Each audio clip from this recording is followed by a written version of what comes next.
Queridos, a paz do Senhor Jesus Cristo. Queremos agradecer a todos que estão acompanhando essa live através do nosso canal no YouTube. E desde já, queremos pedir para que você possa estar se inscrevendo no canal, você possa estar acionando lá o sininho, que é para receber todas as postagens novas que iremos colocar no nosso canal, e colocar lá o seu like, alguma observação que você acha importante, porque isso também faz com que nós melhoremos cada vez mais essas nossas transmissões. Nós vamos dar continuidade ao estudo que iniciamos na última terça-feira, cujo tema é a morte. Esse é um tema que está muito presente nos nossos dias, principalmente diante de tragédias como nós estamos vivendo em nosso país e no mundo inteiro. Vocês sabem, têm acompanhado os noticiários, infelizmente, o quantitativo de pessoas que vieram a óbito decorrentes dessa pandemia é algo estarrecedor, nos deixa atemorizados. Nós, então, vamos estar dando continuidade e convidamos você, se não assistiu à primeira parte desse estudo, veja lá no nosso canal, tem lá o nosso tema sobre a morte, primeira parte, e hoje nós vamos então estar dedicando a essa segunda parte. Eu quero falar um pouquinho sobre esse tema. Esse tema tem sido solicitado por muitos irmãos, dúvidas que se têm tido acerca desse assunto, não só sobre qual a visão ou como nós devemos encarar a morte, mas o que nos aguarda após a morte. E nessa noite nós vamos falar exatamente sobre o pós-morte. Na primeira parte desse vídeo, nós falamos sobre a morte em si, como a igreja, como os cristãos devem encarar a morte. Qual a orientação que a palavra de Deus nos dá para esses momentos que são tão difíceis. Mas nessa noite a gente vai enfrentar, ou vai abordar a temática do que vem após a morte. Eu sei que esse tema causa medo em muitas pessoas. Alguns chegam a duvidar, acerca do que possa ser dito, quer seja pela religião ou pela ciência.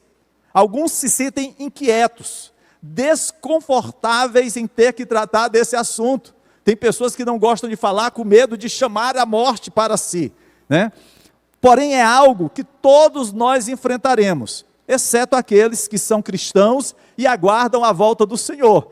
Se porventura Jesus voltar antes da nossa morte, nós seremos arrebatados. Mas se isso não acontecer, todos nós vamos passar pela morte.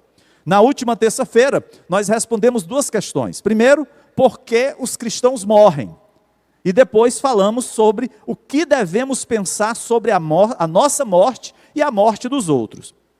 Hoje, nós nos propomos a responder à pergunta: o que acontece quando as pessoas morrem? E é claro, aqui eu não estou simplesmente me referindo ao ato da cerimônia fúnebre, de ser velado um corpo ou de ser levado ao cemitério, mas é o que vem depois que a pessoa morre. Um dos maiores mistérios da vida é a questão do que acontece a uma pessoa após a morte. Eu já tive a oportunidade de assistir diversos documentários na televisão, na internet, que procuram elucidar esse mistério.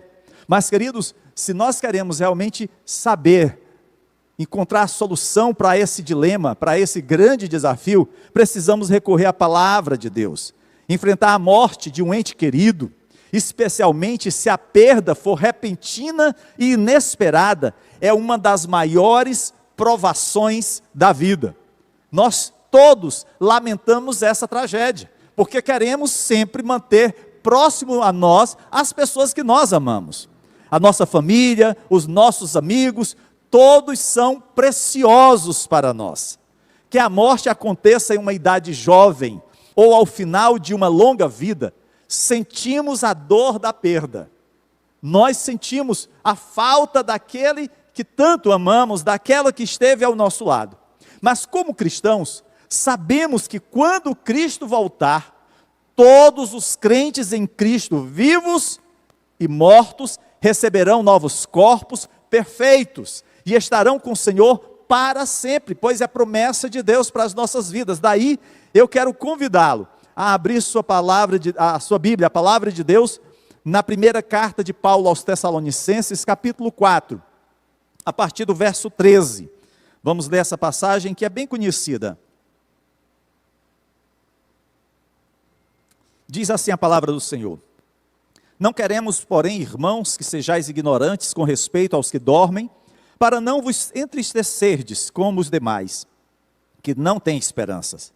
Pois se cremos que Jesus morreu e ressuscitou, assim também Deus, mediante Jesus, trará em sua companhia os que dormem. Ora, ainda vos declaramos por palavra do Senhor isto: nós os vivos, os que ficarmos até a vinda do Senhor, de modo algum precederemos os que dormem. Porquanto o Senhor mesmo, dada a sua palavra de ordem, ouvida a voz do arcanjo e ressoada a trombeta de Deus, descerá dos céus, e os mortos em Cristo ressuscitarão primeiro. Depois nós, os vivos, os que ficarmos, seremos arrebatados juntamente com eles, entre nuvens para o encontro do Senhor nos ares, e assim estaremos para sempre com o Senhor.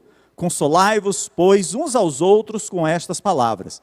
Essa mensagem de Paulo, ela traz consolo à igreja. A igreja, ela, claro, se ressentia pela perda de muitos irmãos em Cristo que estavam morrendo. O Império Romano perseguia a igreja, levava muitas vidas a serem mortas nos coliseus romanos, mortas queimadas vivas, atiradas às feras, em lutas com gladiadores, enfim, era um circo, era algo que era promovido para a alegria do povo romano. Mas, queridos, a igreja, mesmo enfrentando tamanha perseguição, ela continuava firme nos caminhos do Senhor. E aí Paulo então traz essa palavra de conforto, de consolo à igreja, para que aqueles irmãos soubessem que mesmo aqueles que estavam já descansando, dormindo no Senhor, seriam ao mesmo tempo arrebatados com os que estivessem vivos na volta de Cristo. E é exatamente sobre essa temática do que acontece após a morte que nós queremos meditar. Claramente, todos os crentes, estejam vivos ou mortos, estarão todos com o Senhor para sempre, depois que Ele retornar para os seus. Mas, e quanto aos crentes que estão mortos atualmente? Eles foram imediatamente para o céu ou permanecem mortos até que Jesus volte? E aqui, queridos, nós temos duas visões que vão abordar essa temática. São as duas principais visões que vão tratar desse assunto. Eu vou indicar aquela que eu defendo. Mas eu quero dizer claramente que dentro daquilo que nós lemos na palavra de Deus, você poderá escolher a outra opção sem nenhum problema. Até porque esse tema, ele não é um tema primário da defesa da nossa fé. Isso é uma questão secundária. Então, o que mais importa é a gente ter a certeza, a convicção, a segurança de que Jesus voltará. Se alguma dessas visões dissesse que Jesus não voltaria, você poderia descartar de imediato. Mas Jesus voltará, e as duas visões creem que Jesus voltará. E Jesus buscará os seus. A diferença entre elas, nós vamos ver agora. A primeira visão é conhecida como sono da alma. Essa visão argumenta que os que morreram, os que estão mortos em Cristo, não vão imediatamente para o céu, mas continuam mortos, adormecidos, até que Jesus volte e sejam ressuscitados.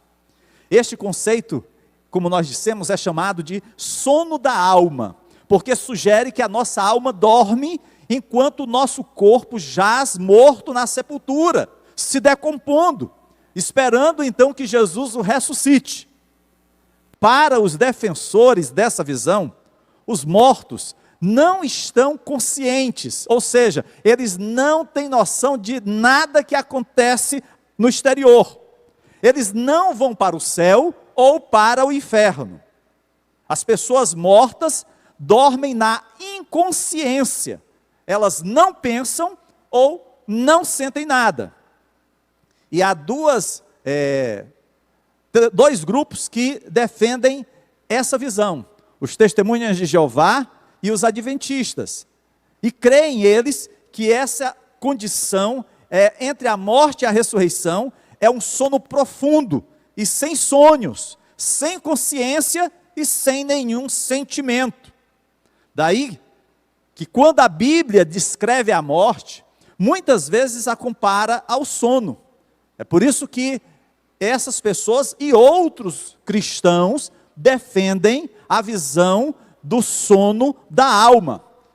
Pastor, tem passagens bíblicas que podem ser utilizadas em defesa dessa visão? Bom, aqueles que fazem essa defesa, por exemplo, apresentam Jó, capítulo 14, verso 12. A palavra de Deus lá em Jó, capítulo 14, verso 12, diz assim: assim o homem se deita e não se levanta, até quando os céus já não existirem. Os homens não acordarão e não serão despertados do seu sono. Essa expressão sono aí diz respeito à morte, né? O Salmo 6, verso 5, diz: quem morreu não se lembra de ti. Entre os mortos, quem te louvará? Dando a entender que aqueles que estão mortos não estão na presença de Deus e que permanecerão assim durante um certo tempo. Existem outras passagens, mas as principais são essas duas. Esta visão, a do sono profundo, entende que as pessoas estão completamente inconscientes da passagem do tempo e sem qualquer sentimento ou consciência de si mesma ou das coisas ao seu redor. Para os que defendem o sono da alma, o tempo entre a morte e a ressurreição é como uma fração de segundo para a pessoa que morreu. É como se, por exemplo, você, ao morrer, instantaneamente estaria na presença de Deus. Para quem está vivo, isso pode demorar anos, centenas de anos, milhares de anos, mas para quem crer, quem defende essa visão, é como se fosse isso automaticamente.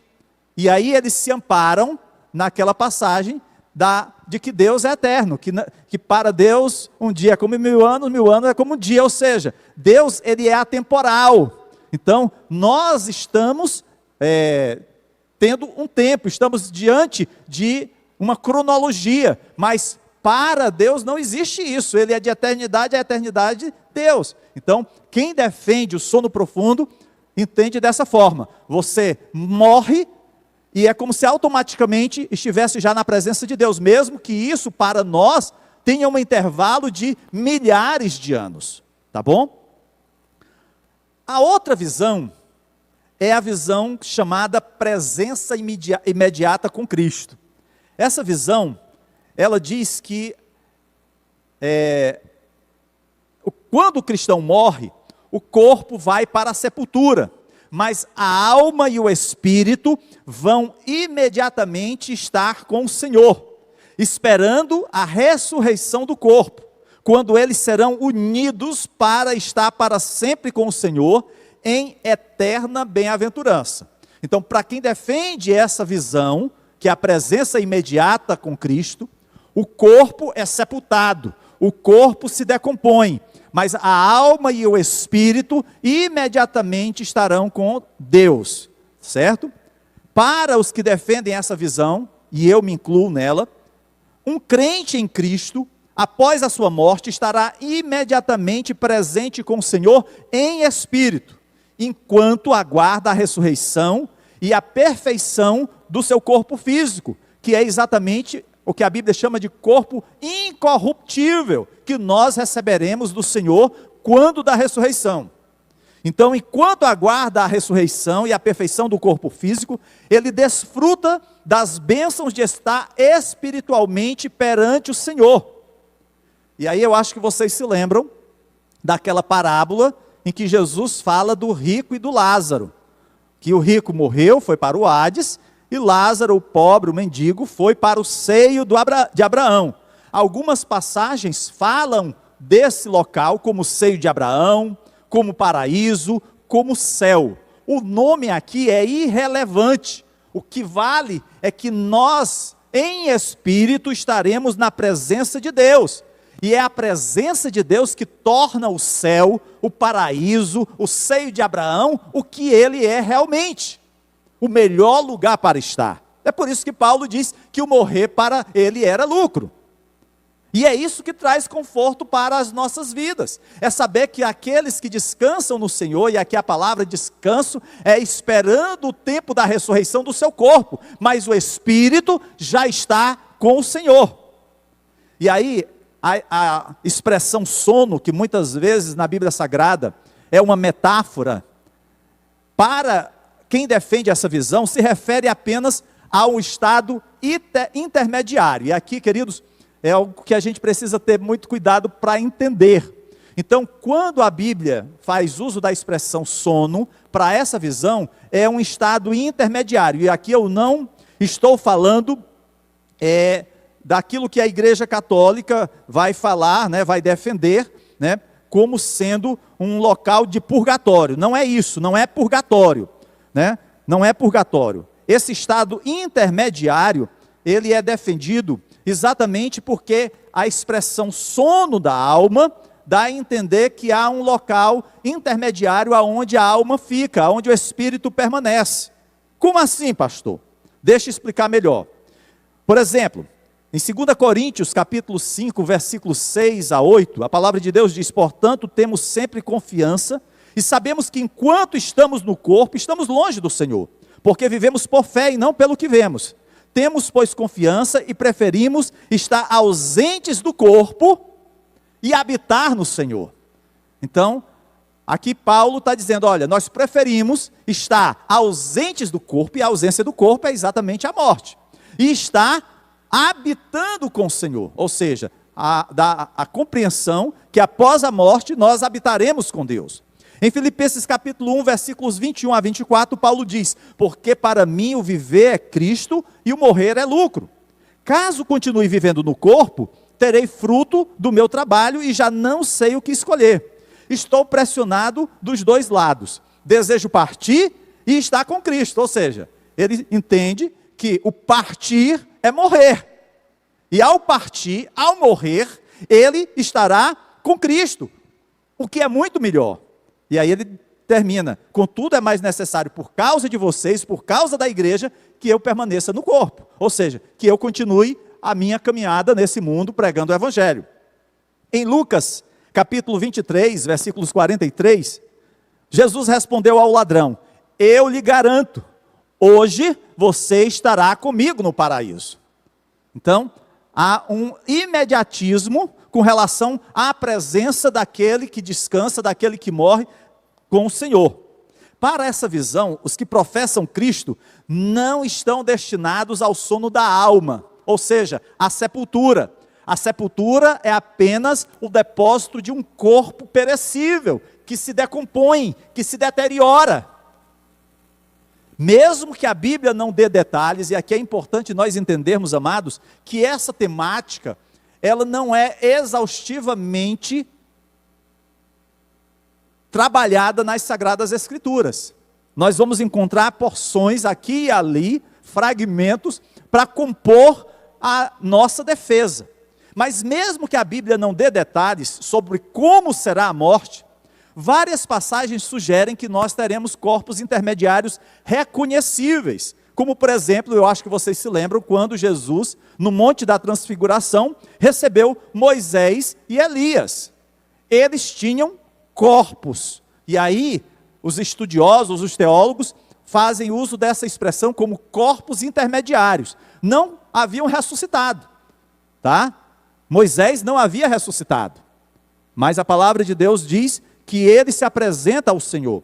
Eles foram representados como tendo corpos.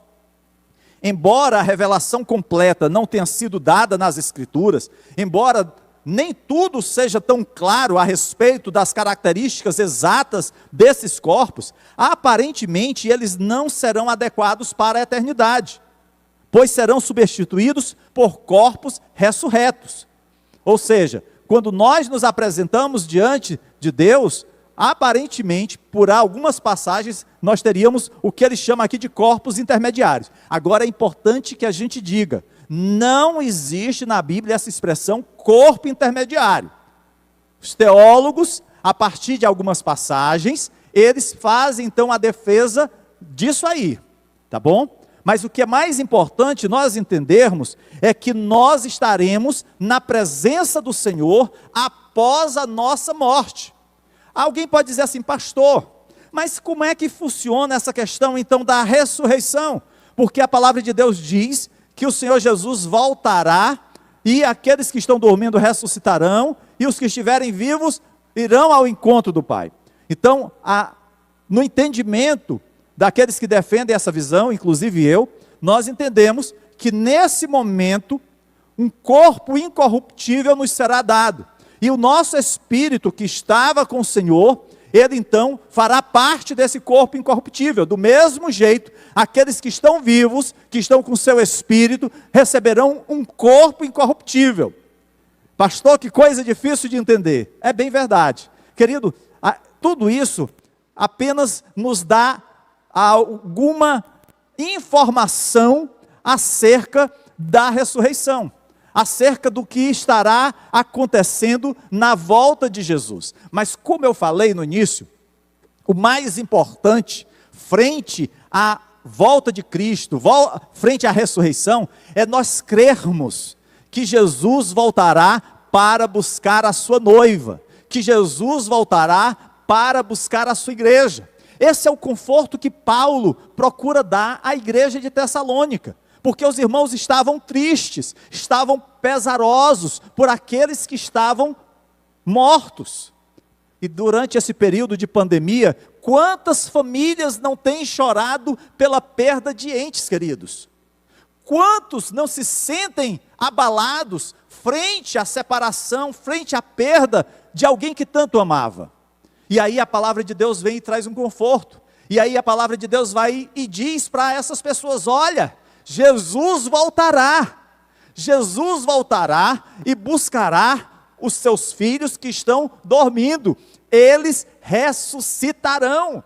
E esse é o conforto para as nossas vidas, queridos, saber que aqueles que descansam no Senhor ressuscitarão, estaremos todos juntos na glória, na eternidade, na presença do Pai. Isso é o que nos dá conforto, isso é o que nos dá segurança, e isso é o que o mundo não conhece. É por isso, queridos, que nós precisamos entender que apesar dessas duas visões parecerem contrárias entre si, há questões difíceis de serem respondidas quando tratamos do céu e da vida após a morte. Nós talvez não tenhamos todas as respostas, e acredito que Deus não trouxe todas essas respostas na Bíblia Sagrada, porque a nossa mente é limitada, porque nós somos muito limitados, e esse mistério é tão tremendo, tão maravilhoso, tão glorioso, que nós não o compreenderíamos. Haverá um dia que tudo isso que está encoberto será descortinado, e nesse dia nós iremos ao encontro de Jesus, nós estaremos com o Senhor. Os escritores bíblicos, eles não abordaram essa questão diretamente. Nós vamos encontrar a Bíblia falando sobre casamento, sobre relacionamento entre marido e esposa, entre pais e filhos. Nós vamos encontrar a Bíblia falando sobre a questão da autoridade, da obediência às autoridades. Nós vamos ver a Bíblia falando de diversos assuntos, mas sobre a vida após a morte, ela não se cala, porém, ela não detalha acerca dessa temática. Ela apresenta algumas informações, para que a gente fique com gostinho de quero mais, e saber que isso será saciado por cada um de nós, quando o Senhor Jesus voltar. Se o nosso próximo momento de consciência é o próximo segundo, ou o próximo século, não importa. Se você acha que vai dormir por milhares de anos até a volta de Jesus, ou se você acredita que após a morte, de imediato o seu espírito vai estar com Deus, isso não importa, de qualquer maneira será maravilhoso. Sabe por quê? Porque nós não merecemos estar com Deus, nós não merecemos, mas a palavra de Deus diz que Ele nos amou primeiro, Ele nos alcançou com o seu perdão, as suas misericórdias nos envolveram, e é isso que nos dá a segurança, a confiança, a certeza de que vamos morar eternamente com Deus. Alguns versículos parecem favorecer uma interpretação ou outra, é por isso que existem duas visões, mas cada uma delas carece de provas, e não há como nós atestarmos com certeza que essa ou aquela é a mais verdadeira. Os cristãos individualmente podem ter preferência, você pode escolher uma dessas visões. Entretanto, você precisa entender e respeitar as pessoas que não comungam da mesma visão que você. Nós podemos até diferir com relação a alguma dessas questões, ou outras questões interpretativas da palavra de Deus, desde que isso não venha a trazer qualquer abalo à nossa confissão de fé, à nossa crença no nosso Deus. A Bíblia, ela não vai responder a todas as nossas perguntas, e a razão é porque a nossa mente é limitada, como nós falamos, e o céu, ele é glorioso demais para que possamos entender todas as coisas. Algum dia, todas as nossas perguntas serão respondidas, mas agora, ainda não. É por isso que o apóstolo Paulo escreveu: agora eu sei, eu conheço, eu entendo em parte. Nesse momento, enquanto estou nesse corpo, eu não tenho compreensão de tudo, eu conheço em parte, mas haverá um dia que eu conhecerei plenamente. Haverá um tempo em que nós compreenderemos todas as coisas, porque o Senhor nos revelará, porque estaremos na presença do nosso Deus. Eu quero aproveitar esse tempo que nos resta para trazer alguns esclarecimentos sobre outras questões que estão relacionadas ao tema da morte, mas que não tem base bíblica para apoiar a sua defesa. A primeira delas é conhecida como a doutrina do purgatório. Para a Igreja Católica, o purgatório é o lugar para onde a alma dos cristãos vai a fim de ser purificada do pecado, até que esteja pronta para ser admitida no céu. Ou seja, você era um cristão, mas tinha lá as suas falhas, os seus pecados, então você vai purgar, você vai limpar a sua alma, para poder então ter o mérito de chegar ao céu. De acordo com esse pensamento, os sofrimentos do purgatório, porque no purgatório você vai sofrer para poder ser limpo, e esse sofrimento que existe no purgatório, eu não estou falando do inferno, o inferno é aquele que não tem mais jeito, mas o purgatório é lá um estado intermediário, não é o corpo intermediário, tá? É um estado intermediário onde você vai estar sofrendo para ser limpo, para você pagar todo o mal que você fez, tá? E aí lá, você então vai sofrer, e esse sofrimento é dado por Deus em substituição à punição dos pecados que os cristãos deveriam ter recebido em vida, mas não receberam. Você adulterou, você roubou, você foi uma pessoa que mentiu muito, então você em vida não pagou esse ônus. Vai para o purgatório, vai sofrer um pouquinho, até pagar toda a sua dívida. Essa doutrina, queridos, você poderia dizer: pastor, mas isso tem na Bíblia? Essa doutrina, ela foi retirada dos chamados livros apócrifos. Nós, cristãos evangélicos, nós chamamos esses livros como livros apócrifos. Eles não fazem parte do cânone sagrado, dos livros da Bíblia Sagrada. São livros do Velho Testamento. Esses livros, eles foram incluídos posteriormente ao tempo em que o cânone sagrado foi fechado. E não somente nós não o reconhecemos, o povo judeu também não os reconhece como livros sagrados. São livros históricos, livros para consulta, né? Livros para entender a cultura da época, mas não são tidos como livros inspirados. Só para vocês terem uma ideia, o livro de 2 Macabeus é um desses livros que é tido como apócrifo. E essas doutrinas que a Igreja Católica inseriu e que nós evangélicos não concordamos, foram formatadas dentro desses livros apócrifos. Olha só o que diz aqui em 2 Macabeus, capítulo 12, versos 42 a 45. A sua Bíblia não tem esse livro, tá bom? Diz assim: depois, tendo organizado uma coleta individual, Judas Macabeus, o líder das forças judaicas, enviou a Jerusalém cerca de 2.000 dracmas de prata. Olha só que coisa boa, tá tranquilo, né? Judas Macabeus fez uma oferta e levou para Jerusalém essa oferta, porque aqueles irmãos estavam precisando. Maravilha, é bom a gente ofertar, é bom a gente ajudar. a fim de que oferecesse um sacrifício pelo pecado. E aí começa o problema. Ele agiu assim absolutamente bem e nobremente, com o pensamento na ressurreição. Ou seja, ele deu aquela oferta, ele deu aquela esmola para granjear um favor na sua ressurreição. Olha, a obra não é pela graça, é pela obra. Eu vou fazer isso para que eu alcance o mérito diante de Deus. Aqui começa o problema. Não somente isso, diz assim, de fato, se ele não esperasse que os que haviam sucumbido iriam ressuscitar, seria supérfluo e tolo rezar pelos mortos. Olha só, ele está dizendo assim, olha, se eu não tivesse a certeza que eles iriam ressuscitar, por que eu estou rezando por eles? Eu só estou rezando por eles porque eles vão ressuscitar. Então aqui a Igreja Católica também trabalha uma outra doutrina, que é a de rezar pelos mortos.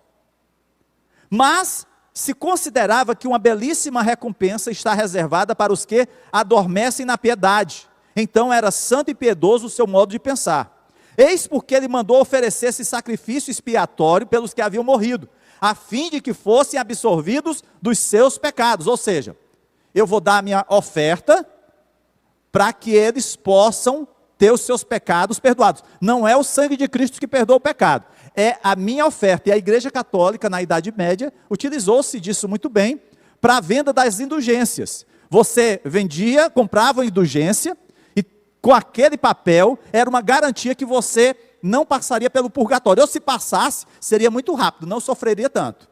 Então aqui nessa passagem a gente vê várias doutrinas, como reza para mortos, você poder granjear favores de Deus através das suas ofertas ou através das boas obras, tudo isso que é contrário ao que está nos livros sagrados da palavra de Deus. Aqui fica claro, tanto a oração pelos mortos, como fazer a oferta a Deus para libertar os mortos de seu pecado, são práticas aprovadas, o que nós não concordamos. É por isso que nós não oramos pelos mortos. Por quê? Porque a alma do crente, ela vai estar imediatamente com o Pai, com Deus, né? Para aqueles que abraçam essa visão. E aqueles que abraçam outra visão, a alma do crente vai estar dormindo até que o corpo seja ressuscitado. Mas não vai purgar nada, vai estar de imediato na presença do Senhor, como no piscar de olhos, porque esse tempo para quem dorme não existe. Então, para que orar pelos mortos? Se porventura você é uma pessoa que não é cristã, você não confessou a Jesus como Senhor e Salvador da sua vida, você não vai purgar seus pecados. A palavra de Deus diz que você vai para o Hades. Se você não confessou Jesus como Senhor e Salvador da sua vida, você vai estar como aquele rico, separado da presença de Deus. E o inferno, queridos, que a Bíblia fala, não é simplesmente um local de chamas, aonde está lá o demônio com um tridente te furando o tempo todo. Na verdade, o inferno é um local de solidão, é um local onde você não tem a presença de Deus, enquanto que o céu é o lugar cheio, tomado pela presença de Deus. O inferno é o lugar sem Deus. É por isso que é tão terrível. A alma dos descrentes que morrem vai para o lugar de punição e de eterna separação da presença de Deus. É importante que nós entendamos isso. E essa alma daquele que não confessou a Jesus como Senhor e Salvador vai para a punição eterna. É claro que vai aguardar a ressurreição dos últimos dias, quando passará pelo grande julgamento. Mas até lá, assim como o crente vai para o seio de Abraão, vai para o paraíso, vai para o céu, aquele que não confessou a Cristo vai para o Hades, vai sofrer até esse momento. É por isso que a palavra de Deus diz acerca da parábola do rico no inferno: Pai Abraão, tem misericórdia de mim, manda que Lázaro molhe a ponta do dedo na água e refresque a minha língua, porque estou sofrendo muito neste fogo. E Abraão lhe responde: entre vocês e nós há um grande abismo, de forma que os que desejam passar do nosso lado para o seu, ou do seu lado para o nosso, não conseguem. Queridos, não há escapatória, não há outra forma de você granjear o favor de Deus a não ser confessando Cristo como Senhor e Salvador da sua vida. Se você tem o seu olhar para o amanhã, para o futuro, lembre-se que não há amanhã nem futuro sem Deus na sua vida, no seu coração. Tudo aquilo que você conquistar, tudo aquilo que você alcançar, tudo aquilo que você construir, a traça corroerá, o tempo destruirá, tudo passará. Mas se você quer investir na eternidade, você precisa o quanto antes confessar a Cristo como Senhor e Salvador de sua vida. Entenda, não há uma passagem transitória, não há um purgatório, ou é céu ou é inferno. Só existem dois caminhos, e a palavra deixa bem claro isso. Não há outra opção. A decisão é hoje, não é para amanhã. O livro de Hebreus associa a morte com a consequência do julgamento de uma sequência imediata. Da mesma forma como o homem está destinado a morrer uma só vez, depois enfrenta o juízo. Todos nós enfrentaremos o juízo. E aí, aquela pergunta que muitos fazem: pastor, como será o corpo do cristão após a ressurreição? Queridos, nós não temos detalhes como será o nosso corpo. Alguns dizem assim: pastor, aquela pessoa que descansou em Deus, já com uma idade muito avançada, né? Meu avô, crente, pastor, faleceu aos 80 e poucos anos. Quando ele ressuscitar, como é que vai ser o corpo dele? Vai ser assim, todo encarquilhado, como ele tinha na idade dos seus 80 e tantos anos? E aquele que faleceu ainda muito jovem, ainda criança? Queridos, a Bíblia não nos responde isso, né, com detalhes. A única coisa que nós sabemos, amados, é que nós teremos a redenção do nosso corpo, que, como está escrito lá em Romanos capítulo 8, verso 23 e 24. E a esperança que seremos salvos, que fomos salvos, porque Ele nos perdoou, Ele deu a sua vida por nós. Essa é a nossa segurança, é a nossa esperança. Hoje pela manhã, o irmão Narcélio nos fez uma pergunta: se nós reconheceríamos aqueles que já descansam no Senhor quando nós ressuscitarmos e estivermos na presença de Deus. Eu pessoalmente acredito que sim, que nós reconheceremos sim. E eu acho que isso é um motivo de muita alegria, né? Podermos contemplar aqueles que estavam conosco na nossa caminhada, e alguns até que vão nos surpreender, pessoas que nós imaginávamos não estariam lá, e nós vamos encontrar, e alguns que esperávamos encontrar, não vamos ver. Enfim, eu acredito que sim, nós teremos o conhecimento, a compreensão, a lembrança das pessoas que estiveram conosco nesse mundo. E para encerrar, eu quero concluir a palavra de Deus nessa noite, dizendo o seguinte: quando Cristo retornar, Ele nos dará novos corpos, para que sejam iguais ao seu corpo ressurreto. Como diz lá em 1 João capítulo 3, verso 2, sabemos que quando Ele se manifestar, seremos semelhante a Ele, pois veremos como Ele é. Quando Jesus voltar, nós seremos iguais a Cristo, receberemos um corpo incorruptível, e veremos como Ele é, estaremos na sua presença, viveremos nos corpos que terão todas as qualidades excelentes que Deus criou para que tivéssemos, mas que infelizmente por conta do pecado, que entrou no coração do homem, nós sofremos e padecemos todos os efeitos dessa chaga, desse mal. E aí o Senhor poderá olhar para nós e dizer: muito bom, muito bom. Ah, queridos, e o que nos aguarda é aquela promessa lá de 2 Pedro capítulo 3, verso 13, novos céus e nova terra, onde habita a justiça. Essa é a nossa esperança, essa é a nossa confiança, essa é a nossa segurança, de estarmos na presença do Senhor, estarmos com Ele na glória celestial. Se você tem dúvidas no seu coração sobre o teu amanhã, eu quero nessa noite te convidar a confessar Jesus como Senhor e Salvador da tua vida, porque a segurança do crente é saber que nós estaremos eternamente com o Pai, e essa segurança é a palavra de Deus que nos dá.